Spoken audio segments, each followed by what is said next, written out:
Hello, welcome to MPPSC classes. तो हमने जो यूनिट 6 अभी तक पढ़ी है, उससे रिलेटेड आगे की ये सीरीज है। मेरा नाम है प्रिया बिसेन और शुरू करते हैं आज का लेक्चर। तो देखिए, हम आज क्या करने वाले हैं कि प्रीवियस ईयर में जितने भी एग्जाम्स हुए हैं, तो ये मैंने आपके सामने एक पूरी आप लिस्ट देख पा रहे होंगे यहाँ पे। स्टेट सर्विसेज के जो प्रीलिम्स के एग्जाम हुए हैं, चाहे वो 23 के हों, 22 के हों, 21 के हों, 20 के हों, इंजीनियरिंग सर्विसेज 22 का, 21 का, 20 का, वेटनरी सर्जन की एग्जाम जो हुई है, असिस्टेंट रजिस्ट्रार की एग्जाम हुई है, computer programmer, assistant public prosecutor, prosecution officer, शाखा अधिकारी, संपदा प्रबंधन, डीएसपी, रेडियो, ये सबके एग्जाम्स के पेपर में जो इकोनॉमिक्स के क्वेश्चन पूछे गए हैं, आज हमने उन क्वेश्चंस को उठाया है। तो हम स्टार्ट करते हैं। तो मैं प्रिया बिसेन, आपकी मेंटर। किसी भी तरह की आपको कोई भी क्वेरी हो, कोई भी दिक्कत हो, तो आप मुझसे पूछ सकते हैं कमेंट सेक्शन में। आप अपने डाउट्स को डाल दीजिए और मैं आपके उसके जवाब अपने वीडियोस के जरिए उन जवाबों को दूंगी। तो देखिए, आज हम स्टार्ट कर रहे हैं। पहला क्वेश्चन हमारा क्या है? पहला क्वेश्चन है यहाँ पे कि मध्य प्रदेश राज्य नीति और योजना आयोग रिपोर्ट 2023 किसकी बात चल रही है यहाँ पे? यहाँ पे बात चल रही है Madhya Pradesh state policy and planning commission 2023 की रिपोर्ट के अनुसार से किस जिले में बहुआयामी गरीबी में सबसे अधिक सुधार देखा गया है? तो इसका राइट आंसर क्या है? इसका राइट आंसर है ऑप्शन नंबर डी। सबसे ज्यादा सुधार अलीराजपुर में देखा गया है। ठीक है। उसके बाद है व्यवसाय सुधार कार्य योजना, बिजनेस रिफॉर्म एक्शन प्लान 2020 के लिए राज्य के मूल्यांकन में मध्य प्रदेश का प्रदर्शन कैसा रहा? How did Madhya Pradesh perform in the assessment of state of business reform action plan 2020? इसमें हमारा, अब देखिए, इसमें चार ऑप्शन दिए। मध्य प्रदेश को अंडर अचीवर्स का दर्जा दिया गया, मध्य प्रदेश को टॉप अचीवर्स का दर्जा दिया गया, मूल्यांकन में मध्य प्रदेश को रेटिंग दी ही नहीं गई, मध्य प्रदेश को अचीवर्स का दर्जा दिया गया। कल ही ये वीडियो आपने देखा होगा जिसमें कि मैंने मध्य प्रदेश की इंडस्ट्रीज, एमएसएमई, इन सब के बारे में बताया और मैंने आपसे कहा था कि मध्य प्रदेश की जो आर्थिक सर्वे की रिपोर्ट है, 2023 की जो आर्थिक सर्वे की रिपोर्ट है, ये वेरी वेरी इंपॉर्टेंट है। इससे डायरेक्ट क्वेश्चन उठते हैं। ये क्वेश्चन कल ही मैंने डिस्कस किया था क्लास में, राइट? कि ये क्वेश्चन पूछा गया है। और देखिए, ये मैं आज आपके सामने भी लेके आई हूँ इन इंग्लिश कि how did Madhya Pradesh perform in the assessment of state for business reform action 2020? Madhya Pradesh was rated as underachiever, Madhya Pradesh was rated as top achiever, Madhya Pradesh was not rated in the assessment, Madhya Pradesh was rated as achiever। तो इसका right answer है option D, achievers की category में रखा गया है। ये देखिए, कल के वीडियो में मैंने ये हाईलाइट करके भी आपको बताया था कि creating business friendly environment, Madhya Pradesh successfully implemented business reform related to environment, registered labour registration, और ये सारी चीजों की वजह से हमें जो है, जो असेसमेंट हुआ है state for business reform action 2020, उसकी रिपोर्ट जो जून 22 में रिलीज हुई है, उसमें हमें अचीवर्स की कैटेगरी में रखा गया है। Assessment of state for business reform action plan 2020, यहीं से ये क्वेश्चन डायरेक्ट उठ गया है। ठीक है। इसके बाद देखिए, आगे देखते हैं। मध्य प्रदेश के निम्नलिखित जिलों में 2011 की जनगणना के अनुसार उनकी दशकीय जनसंख्या वृद्धि दर 2001 से 2011 के क्रम में निरंतर निम्नतर से उच्चतम की ओर व्यवस्थित करें। यहाँ क्वेश्चन को इन इंग्लिश में मैं पढ़ रही हूँ। Arrange arrange the following districts of Madhya Pradesh in order of their decennial population growth rate during 2001 to 2011 as per the 2011 census, arrange from the lower to higher। ठीक है, मतलब हमें जो है दशक की जनसंख्या वृद्धि दर के हिसाब से इन्हें लोअर से हायर में अरेंज करना है। तो इसका राइट सीक्वेंस क्या होगा? अनूपपुर, बैतूल, छिंदवाड़ा, मंदसौर। क्या हो जाएगा? अनूपपुर, बैतूल, छिंदवाड़ा, मंदसौर इसका राइट आंसर हो जाएगा। नेक्स्ट क्वेश्चन हम देखते हैं। टंट्या मामा आर्थिक कल्याण का उद्देश्य क्या है? टंट्या मामा आर्थिक कल्याण योजना का उद्देश्य क्या है? ये देखिए, मैंने आपको कहा था योजनाओं से क्वेश्चंस बनते हैं। तो what is the objective of Tantya Mama economic welfare scheme, new scheme? आदिवासी महिलाओं को निशुल्क शिक्षा प्रदान करना, अनुसूचित जनजाति की बीपीएल श्रेणी के लाभार्थियों को उनके उद्योगों व्यवसायों के लिए कम लागत वाले उपकरण कार्यशील पूंजी की आपूर्ति करना, आदिवासी क्षेत्रों में बुनियादी ढांचों के विकास का वित्त पोषण करना, आदिवासी युवाओं के बीच खेलों को बढ़ावा देना। तो इसका in English, performing free education to tribal womens, no.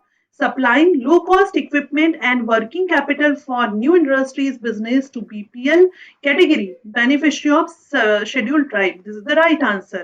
Funding infrastructure development in tribes, नहीं। देखो कभी भी याद रखना, जैसे एग्जाम में मैं एक तरीका बताती हूँ। मान के चलो ये क्वेश्चन, इस तरह का कोई क्वेश्चन आपके सामने आता है, आप देखो किस आंसर को, किस नंबर के ऑब्जेक्टिव को इन्हें ज्यादा एक्सप्लेन करके बताया। आपको नहीं लग रहा है जो ऑप्शन बी है इसको बहुत ज्यादा विस्तृत तरीके से बताया गया है कि अनुसूचित जनजाति के बीपीएल श्रेणी के लाभार्थियों को नए उद्योग, और उद्योग ही नहीं, इसके बाद ऑब्लिक करके व्यवसाय भी लिखा है, के लिए कम लागत वाले उपकरण कार्यशील पूंजी की आपूर्ति करना। इसको कितना डिटेलिंग में बताया, और वहीं के वहीं इसको देखो, महिलाओं को निशुल्क शिक्षा प्रदान करना, थोड़ा सा लिख दिया। तो आर्थिक कल्याण योजना का मतलब सिर्फ महिलाएं तो होगा नहीं। अब टंटिया मामा आर्थिक कल्याण योजना है, तो एक हम कॉमन सेंस भी लगा सकते हैं कि इसका मतलब सिर्फ महिलाएं नहीं होगा। या बुनियादी ढांचे का विकास के लिए वित्त पोषण करना, ये भी नहीं होगा। युवाओं के बीच खेलों को बढ़ावा तो बिल्कुल नहीं हो सकता, क्योंकि अर्थ और खेल का कोई यहाँ रिलेशन नहीं हो सकता। तो सबसे ज्यादा डिटेलिंग में कौन सा आंसर दिया है, ये आंसर दिया है। तो एक कॉमन सेंस से भी आप आंसर को करेक्ट कर सकते हो, है ना। चलो आगे देखते हैं, मध्य प्रदेश में किस शहर में ट्रांसफार्मर और संबद्ध उत्पादों के उत्पादन के लिए समर्पित क्लस्टर है। तो इसका राइट ऑप्शन इन्होंने जो है ग्वालियर दिया है। इसका राइट आंसर इन्होंने क्या दिया है, इन्होंने ग्वालियर दिया हुआ है, ये आयोग का दिया हुआ है, इसमें हमारा कोई हाथ नहीं है। तो मध्य प्रदेश के किस शहर में ट्रांसफार्मर और संबद्ध उत्पादों के उत्पादन के लिए समर्पित क्लस्टर है, तो वो उसका आंसर ग्वालियर है। इसके अलावा आपको पता होना चाहिए कि मध्य प्रदेश में जो इलेक्ट्रॉनिक क्लस्टर है, कौन सा इलेक्ट्रॉनिक क्लस्टर, वो कहाँ पर है, यहाँ पे क्लस्टर की बात की गई है ना। तो हम क्लस्टर के साथ हम कॉम्प्लेक्स भी देख लेते हैं। तो मध्य प्रदेश में इलेक्ट्रॉनिक कॉम्प्लेक्स आपको पता होगा कहाँ पर है, तो इलेक्ट्रॉनिक कॉम्प्लेक्स हमारे इंदौर में है। ठीक है, ये इंदौर में है। इसके बाद आपका आ जाता है कि agro agro complex.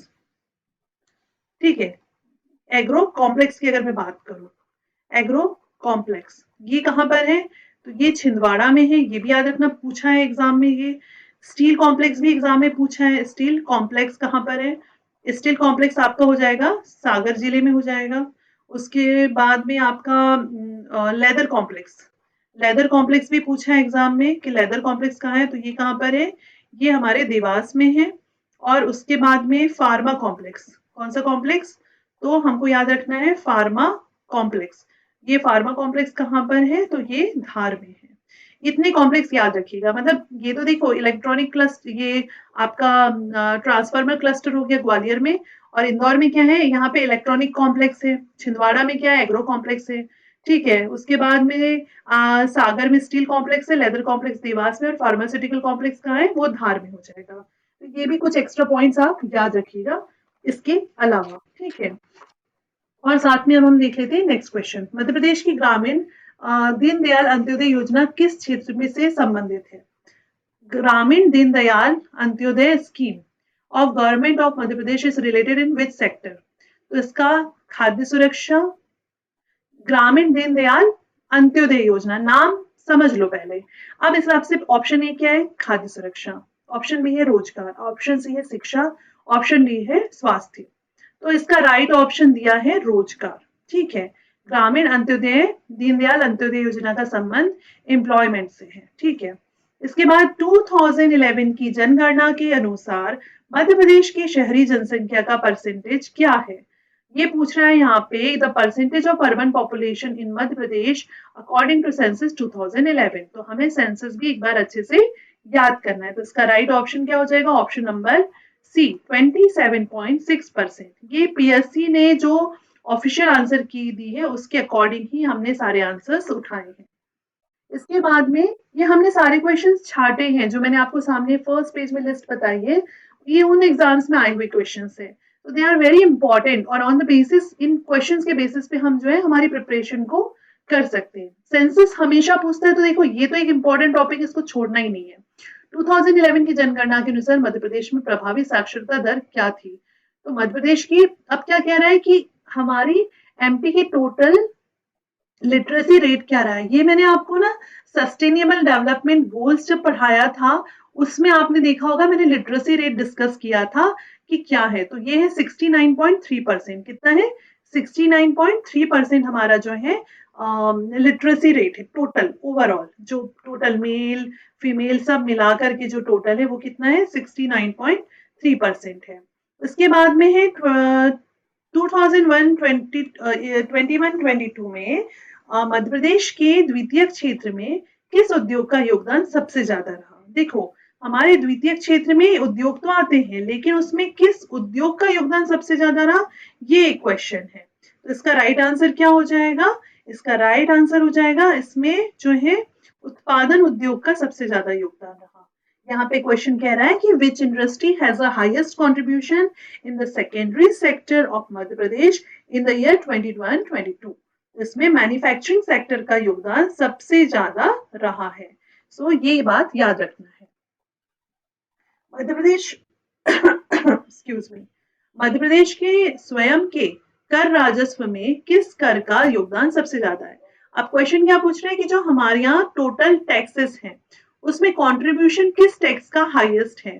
Tax revenue जो टोटल है उसमें द हाईएस्ट कंट्रीब्यूशन किसका है? तो इसका राइट आंसर है, सीधी सी बात है, स्टेट जीएसटी का हो जाएगा।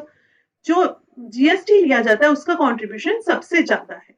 भू राजस्व, उत्पादन शुल्क, वाहन कर बाद में आता है, लेकिन सबसे ज्यादा कंट्रीब्यूशन किसका है? जीएसटी का है। स्टेट गुड सर्विस टैक्स है ना, राज्य वस्तु सेवा कर जिसको हम कहते हैं, उसका कंट्रीब्यूशन सबसे ज्यादा है। फिर 2011 की जनगणना के अनुसार मध्य प्रदेश में कुल श्रमिकों में से कितने परसेंट कृषि गतिविधियों में कार्यरत है? मतलब जो हमारे टोटल वर्कर्स हैं, तो इंडस्ट्रीज में कुछ हैं, कुछ मतलब अलग अलग एक्टिविटीज में। तो ये पूछ रहे हैं कि जो एग्रीकल्चर है, कृषि है, उसमें कितने परसेंट मजदूर लेबर काम करते हैं? ठीक है। तो the total workers, what percentage worker are immersed in agriculture activities in Madhya Pradesh according to census 2011? तो इसका राइट आंसर क्या हो जाएगा? इसका राइट आंसर है 69.8%। मतलब सबसे ज्यादा लेबर किस में हो रहा है? सबसे ज्यादा लेबर जो है एग्रीकल्चर एक्टिविटीज में हो रहा है। इसके बाद देखो एक चीज आप समझना, एक पोर्शन सेंसस हो गया और दूसरा योजनाएं जो होती हैं उससे क्वेश्चन सबसे ज्यादा उठते हैं। और जो हम इकोनॉमिक सर्वे की जो रिपोर्ट मैंने आपको अभी पढ़ाई है ना, उसका मैंने जो एक टॉपिक इंडस्ट्रीज एमएसएमई आपको करवाया है, ठीक है, वो आप समझ लो उससे भी क्वेश्चन उठ रहे हैं।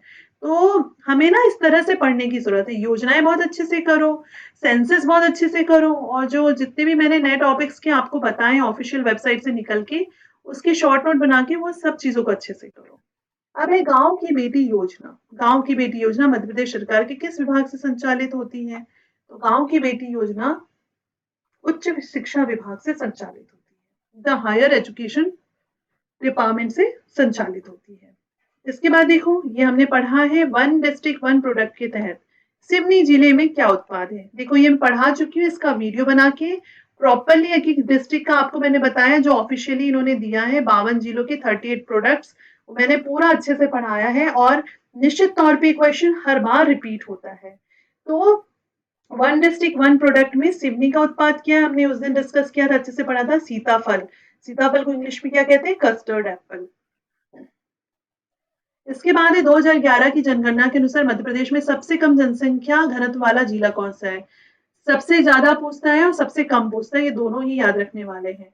According to 2011 census which is the district with the lowest population density in Madhya Pradesh? So ये क्या है? ये है आपका डिस्ट्रिक्ट डिंडोरी। इसका आंसर क्या हो जाएगा? डिंडोरी जो है जहाँ पे सबसे कम पॉपुलेशन डेंसिटी है। 2011 की जनगणना के अनुसार मध्य प्रदेश का न्यूनतम जनसंख्या वाला जिला कौन सा है? Excuse me. 2011 की जनगणना के अनुसार मध्य प्रदेश का न्यूनतम जनसंख्या वाला जिला कौन सा है? तो इसका राइट आंसर हो जाएगा सबसे कम जनसंख्या वाला जिला हरदा है। ये पीएससी ने अपने आंसर्स में दिया हुआ है, आंसर के में, ठीक है। तो इंग्लिश में पढ़ दे रही हूँ। According to 2011 census, which is the least populated populous district of Madhya Pradesh? तो this is Harda. Sant Shiromani Ravidas global skill park Madhya Pradesh में कहाँ स्थित है? Where is the saint Shiromani Ravidas global skill park located in Madhya Pradesh? तो the right answer is Bhopal. कहाँ पर सिचुएटेड है? भोपाल में सिचुएटेड है। फिर आयुध निर्माण खमरिया मध्य प्रदेश के किस जिले में स्थित है? तो आयुध निर्माण खमरिया जो है मध्य प्रदेश के जबलपुर जिले में स्थित है। ये ऑर्डिनेंस फैक्ट्री है। तो in which district of Madhya Pradesh ordnance factory Khamaria situated? तो राइट आंसर इज जबलपुर। ये अच्छी बड़ी फैक्ट्री है ना। उसके बाद मध्य प्रदेश सरकार द्वारा इसके बाद का नेक्स्ट क्वेश्चन है। अच्छा, ऑर्डिनेंस फैक्ट्री वाला जो है ना, एक चीज याद रखना, ये क्वेश्चन भी ना पूछा जाता है। अब जैसे ये ऑर्डिनेंस फैक्ट्री खमरिया है, माइट भी आपसे पूछ ले कि इसका एस्टेब्लिशमेंट कब हुआ था। क्या पूछ सकता है? इसका एस्टेब्लिशमेंट कब हुआ था? तो जो ऑर्डिनेंस फैक्ट्री खमरिया है वो 1942 में एस्टेब्लिश हुई थी। एक ये पॉइंट याद रखना है ना, ये पॉइंट जरूर याद रखना, ये कब एस्टेब्लिश हुई थी। इसके अलावा यहाँ पे इस ऑर्डिनेंस फैक्ट्री के अलावा यहाँ पे जो है गन कैरेज फैक्ट्री भी है। उसके बाद में यहाँ पे जो है टैंक टैंक बनाने वाली फैक्ट्री भी है, टैंक व्हीकल्स वाली। ग्रे आयरन वाली फैक्ट्री भी यहाँ पर है। ठीक है, तो ये सब अलग अलग। गन कैरेज फैक्ट्री जो है वो 1904 में स्टैब्लिश हुई थी। गन कैरिज मतलब गन कैरिज वाली जो फैक्ट्री है वो वो जो है 1904 में गन कैरिज फैक्ट्री स्टैब्लिश हुई थी। टैंक व्हीकल वाली फैक्ट्री जो है वो 1969 में स्टैब्लिश हुई थी। और जो ग्रे आयरन फाउंड्री फैक्ट्री है, ग्रे आयरन फाउंड्री, ठीक है, grey iron iron foundry factory जो है वो 1972 में स्टैब्लिश हुई थी। तो ये चार नाम आप लोग याद रख लेना, ये 4 प्लस 1 5, ये सब क्या है? खमरिया जबलपुर में ही है। और ये बहुत इंपॉर्टेंट है क्योंकि ये सब जो है ऑर्डिनेंस फैक्ट्रीज है। ठीक है, ऑर्डिनेंस में ही आते हैं ये। तो ये आप बहुत अच्छे से इसको याद रख लेना। और ये रक्षा मंत्रालय के अंतर्गत आते हैं। ठीक है। और जो जबलपुर की जो ये जो ऑर्डिनेंस फैक्ट्री है ना, जिसकी अभी हम बात करें, जो क्वेश्चन पीएससी ने पूछा हुआ है, यहाँ पे सबसे बड़ा बम जनरल पर्पस का निर्माण किया गया था। सबसे बड़ा बम बनाया गया था जिसका नाम था जनरल पर्पस। क्या नाम था इसका? General purpose. और ये 500 केजी का बम था। और यहाँ पे ही धनुष तोप भी बनी थी। धनुष तोप जो है, धनुष तोप का निर्माण भी इसी फैक्ट्री में हुआ था। 2019 की बात है। ये याद रखनी, करंट अफेयर का मुझे याद था इसलिए मैंने आपको बता दिया। चलिए आगे हम देख लेते हैं। मध्य प्रदेश सरकार द्वारा चालू किया गया सौदा पत्रक मोबाइल ऐप किससे संबंधित है? अब देखो यहाँ पे ये ऐप पूछ लिया इनने, सौदा पत्रक mobile app related with the agriculture sector. इसके बाद फिर से वापस आ गया। ये देखो किसी और एग्जाम में पूछा है। I am telling you again and again कि जो मैंने वीडियो बनाया उसको बहुत अच्छे से देखो जाके। वन डिस्ट्रिक्ट वन प्रोडक्ट, उसमें मैंने सब कुछ बताया हुआ है। सो आप जब उस वीडियो को देखेंगे तो उससे आपको ये एक बार में वीडियो देख के रट जाएगा। One district one product Indore, ये कुछ ऐसे पोर्शन है जिसको मैं कह सकती हूँ आप स्टार लगा के रख लो कि एक तो पॉपुलेशन वाला सेंसस हमको याद करना है, जनांकी, फिर हमको वन डिस्ट्रिक्ट वन प्रोडक्ट याद करना है, हमको योजनाएं अच्छे से याद करना है। तो हमारा ना मतलब हमें वो क्वेश्चन दिखेंगे एग्जाम में, इनको हम लाइट नहीं ले सकते हैं। तो वन डिस्ट्रिक्ट वन प्रोडक्ट के तहत इंदौर जिले का उत्पाद है आलू। ठीक है, कौन सा उत्पाद है? आलू, potato. The product of Indore district in Madhya Pradesh under one district one product that is potato. ठीक है, वो आजकल पोटैटो के वो जो आते हैं ना ऐसे वाले गोल गोल गोल गोल वाले, इंदौर में ही तो खूब मिलते हैं, तो ऐसे याद रख लो। कारखानों के मुख्यतः चूने के भंडार के आसपास किसके लिए स्थापित किए जाते हैं? ये कह रहा है कि जो कारखाने होते हैं वो चूने के भंडार मतलब जो लाइमस्टोन होता है ना, लाइम डिपॉजिट के पास में ही क्यों स्थापित किए जाते हैं? तो मतलब ये कह रहा है कौन से कारखाने, factories are establish near the deposit of deposits for क्यों किए जाते हैं? तो इसका है किसके लिए किए जाते हैं? तो इसका है कि क्या ये सीमेंट के लिए किए जाते हैं, क्या ये लोहे इसके लिए किए जाते हैं, क्या प्लास्टिक के लिए, सूती कपड़े के। हमेशा याद रखना जो सीमेंट होता है ना वो लाइम से बनता है, लाइम स्टोन से। तो हमेशा जो सीमेंट की फैक्ट्री रहती है इसमें ना सीमेंट बनाने के लिए सबसे ज्यादा क्या लगता है, चूना लगता है। तो जहां जहां चूने के भंडार होंगे वहां आसपास आपको जो है सीमेंट की फैक्ट्रियां मिल जाएंगी। तो ये सीमेंट ही इसका मेन है, इसलिए सही विकल्प अगर चुनाव करना है तो ऑप्शन ए होगा। भटकाव की जरूरत नहीं है, ऑप्शन ए होगा। निम्नलिखित में से कौन सा जिला शक्कर उद्योग के लिए संबंधित नहीं है?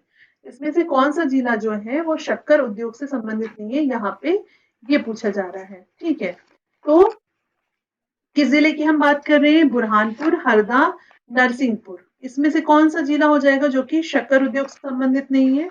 तो आपको याद रखना है इसका राइट आंसर है उपरोक्त में से कोई नहीं, क्योंकि जितने जिले यहाँ पे दिए हैं तो इसमें बुरहानपुर, हरदा, नरसिंहपुर ये है कि कौन सा संबंधित नहीं है, तो सारे ही संबंधित, तो ऑप्शन इसका हो जाएगा डी।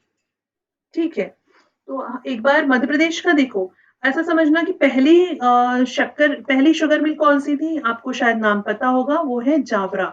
जावरा जो है वो मध्य प्रदेश की पहली शुगर मिल थी, मैंने पहले भी बताया हुआ है, जो रतलाम में आता है और 1934 में ये स्टैब्लिश हुआ था। ठीक है, ये हमने रिपोर्ट्स में भी पढ़ा है, जो मैंने इसके पहले पोर्शंस कराए हैं। इसके बाद अगर आपसे पूछे, पहली अगर पूछे तो हम बता देंगे जावरा, और अगर पूछे आपसे सबसे बड़ी शुगर मिल कौन सी है, तो बड़ी शुगर मिल कौन सी है, वो है बरलाई। कौन सी है? बरलाई। नाम में क्या रहा है, बड़े का बरलाई, जो कहां पर आती है? इंदौर में है। कहां पर है ये? इंदौर में है। ठीक है, और एक आपको मिल जाएगी भोपाल शुगर मिल। ये नाम बहुत अच्छे से याद रखना, भोपाल शुगर मिल। ये कहां पर है? ये भोपाल में नहीं है, ये है सीहोर में। ये कहाँ मिलेगी आपको? सीहोर में। भोपाल शुगर मिल मिलेगी सीहोर में, जो कि अब बंद हो चुकी है। सेठ गोविंदास शुगर मिल कहाँ पर है? गोविंदास शुगर मिल ये उज्जैन में है। सेठ गोविंदास शुगर मिल कहाँ पर है? गोविंद की मिल कहाँ पर है? उज्जैन में। ऐसे याद रख लो। और एक और नाम याद रखना, जीवाजी। जीवाजी शुगर मिल, ये भी इंपॉर्टेंट है। ये मंदसौर में है, ये ग्वालियर में नहीं है। कहाँ पर है? जीवाजी शुगर मिल मंदसौर में आती है। ठीक है, और ये जो क्वेश्चन है ना, ये क्वेश्चन एक्चुअली डिलीट हो गया था, तो इसलिए हमको इसका सही नहीं कह सकते, क्योंकि एमपीपीएससी के 4-5 क्वेश्चन तो हमेशा ही डिलीट होते हैं। तो ये जनरल इंफॉर्मेशन था कि पहली जो शुगर मिल थी वो जावरा रतलाम में स्टैब्लिश हुई थी। सबसे बड़ी बरलाई मालवा मिल के पास में इंदौर। फिर भोपाल शुगर मिल सीहोर में, उज्जैन में है सेठ गोविंदास शुगर मिल। और जीवाजी शुगर मिल जो है वो दलोदा मंदसौर में स्थापित की गई थी।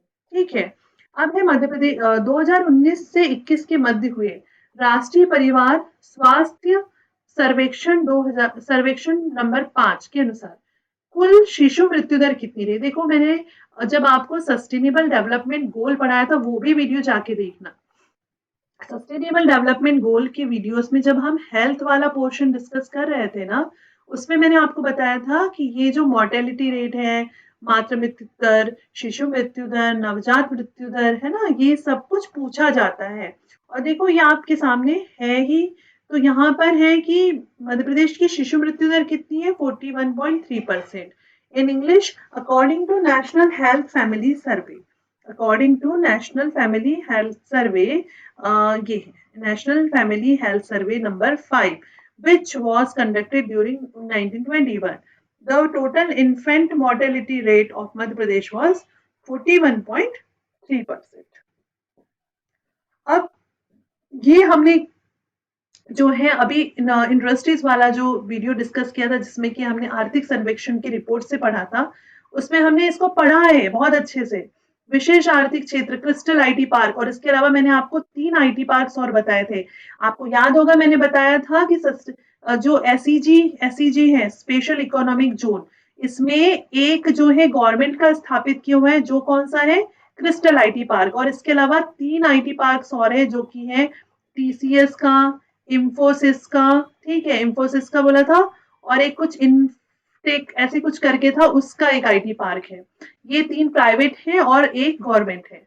तो अब कह रहा है किस आर्थिक क्षेत्र क्रिस्टल आईटी पार्क निम्न में से किस शहर में है? तो ये इंदौर शहर में है।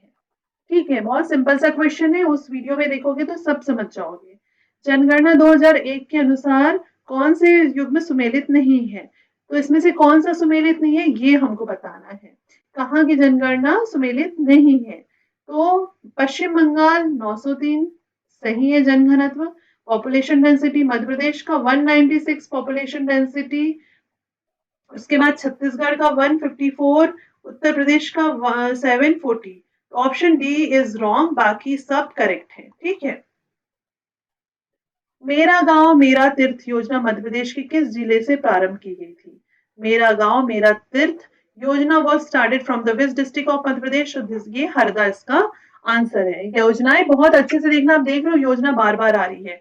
और एक ये जो जितने भी जो है ना सारे ये स्टैटिक्स वाले जो आ रहे हैं पोर्शन, ये भी आ रहे हैं सारे, कितनी किसका कितना क्या रेट है।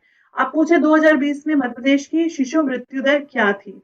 मध्य प्रदेश की शिशु मृत्यु दर क्या थी ये पूछा है 2021 2020 में पूछा है। तो इसका आंसर है 28 थी। मध्य प्रदेश की शिशु मृत्यु दर जो है वो कितनी थी? 21 थी। आप एक चीज समझ लो कि ये जितने भी चीजें अब हम डिस्कस कर रहे हैं, इसको डिस्कस करने के पीछे कारण ये है कि हमको ना सब चीजों का एक टॉपिक्स हमको समझ में आ जाएंगे कि कौन से टॉपिक हमारे लिए मोस्ट इम्पॉर्टेंट है, किन टॉपिक्स को हमें ज्यादा फोकस करने की जरूरत है, किस टॉपिक को हमें कम फोकस करने की जरूरत है। कहने का मतलब है कि ये थोड़ा एक समझ विकसित हो जाएगी, तो आप समझ पा रहे होंगे कि आपको किन चीजों को बहुत अच्छे से पढ़ना है। ठीक है। अब ये जो है ना, ये क्वेश्चन को जो है इन्होंने ये आंसर दिया था और बाद में इसको इन्होंने डिलीट कर दिया था। ठीक है। और अभी एट प्रेजेंट जो 2023 का जो रेट चल रहा है, ये मैंने आपको आर्थिक सर्वेक्षण की रिपोर्ट जो बताई और सस्टेनेबल डेवलपमेंट गोल पढ़ाया था, उसमें भी हेल्थ वाले पोर्शन में पढ़ाया था कि अभी एमपी का शिशु मृत्यु दर जो है वो 43 चल रहा है, इन्फेंट मोर्टेलिटी रेट। ठीक है। इसके बाद है स्थिर भाव के आधार पर 2022-23 में मध्य प्रदेश की प्रति व्यक्ति आय कितनी थी? ये भी हमने पढ़ा है। किसमें पढ़ा है? एक तो सस्टेनेबल डेवलपमेंट गोल में भी पढ़ा है, और इकोनॉमिक सर्वे की रिपोर्ट आर्थिक सर्वेक्षण जो मैंने आपको पढ़ाया है उसमें भी हमने पढ़ा है कि मध्य प्रदेश में कितना प्रति व्यक्ति आय कितनी है, और मैंने ये बहुत अच्छे से आपको डिटेल में बताया हुआ है 2023 की जो रिपोर्ट मैंने आपको करवाई है। ठीक है। इन दोनों पॉइंट्स में ये चीजें हमने कवर की है। तो ये जिनने ये वीडियो देखा उनके लिए तो बहुत ही आसान क्वेश्चन है, और आप देख रहे हो कि मेरे सिर्फ ये वीडियोस करके ही कितने सारे क्वेश्चंस आप कर पा रहे हो। कितने सारी चीजें जो मैंने कहा था कि ये इंपॉर्टेंट है, एग्जाम में पूछ सकता है, वो चीजें ये पेपर देख के आप समझ सकते हो कि बार बार हमारे सामने क्वेश्चन आंसर फॉर्मेट में चीजें आ रही हैं। आप समझ पा रहे होंगे। तो इसका राइट आंसर ये इसके हिसाब से, क्योंकि ये 22-23 का है, ये क्या दिया हुआ है? 65,223 रुपए। अब इसके बाद क्वेश्चन है कि मध्य प्रदेश के संदर्भ में विचार करना है हमको कि 2011 की जनगणना के हिसाब से इन कथनों में से विचार कीजिए, कौन सा नहीं कौन सा गलत, देखते हैं। शहरी क्षेत्रों में सबसे कम महिला साक्षरता श्योपुर में है, एवं सबसे अधिक सिवनी में है। शहरी क्षेत्रों में सबसे कम साक्षरता कह रहा है, क्या कह रहा है? शहरी क्षेत्रों में सबसे कम साक्षरता श्योपुर में है। अच्छा, ठीक है, सही बात है। और सबसे अधिक साक्षरता सिवनी में है। ठीक है, ये कथन तो सही है। फिर मंडला जिले में ग्रामीण जनसंख्या का सबसे अधिक अनुपात है। मंडला जिले में ग्रामीण जनसंख्या का अनुपात सबसे अधिक है? नहीं। उसके बाद है मध्य प्रदेश की महिला साक्षरता पिछले दशक 8.9% बढ़ी है। ये इस आर्थिक सर्वेक्षण की रिपोर्ट में दिया है, और हमने सस्टेनेबल डेवलपमेंट गोल जब पढ़ा था, सतत विकास लक्ष्य के गोल, उसमें भी पढ़ा था। ठीक है। तो इसमें मध्य प्रदेश में महिला साक्षरता और हमने वर्क पार्टिसिपेशन भी पढ़ा था। तो महिला साक्षरता पिछले दशक में 8.9% बढ़ी है। तो यस, इट इज करेक्ट, ये भी सही है। तो यहाँ पर इस हिसाब से ऑप्शन ए और ऑप्शन सी सही है। इस प्रकार से आप इसे एलिमिनेट कर सकते हैं। मध्य प्रदेश के मुख्यमंत्री द्वारा लाडली बहना योजना किस जिले से शुरू की गई थी? तो मध्य प्रदेश में लाडली बहना योजना मध्य प्रदेश के भोपाल डिस्ट्रिक्ट से स्टार्ट की गई थी।